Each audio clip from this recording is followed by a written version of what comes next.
onaxonni kutib olishga chiqdim. Parkovkadaman hozir.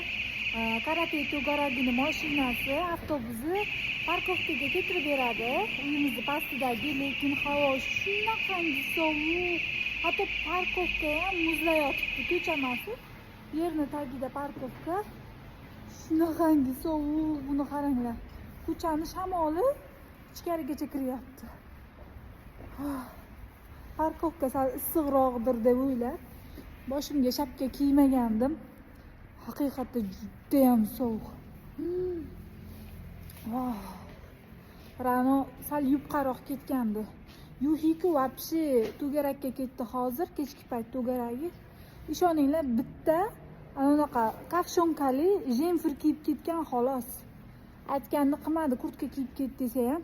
Keyin dadasi aytdi-ku, mayli, qo'y, o'zini aytganini qilib kiyib ketaversin.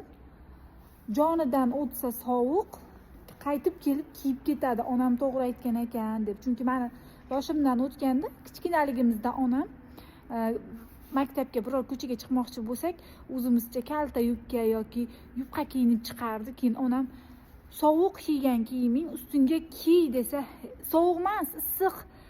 Siz bilmaysiz havoni, ko'chada qizib ketaman deb chiqib ketardik.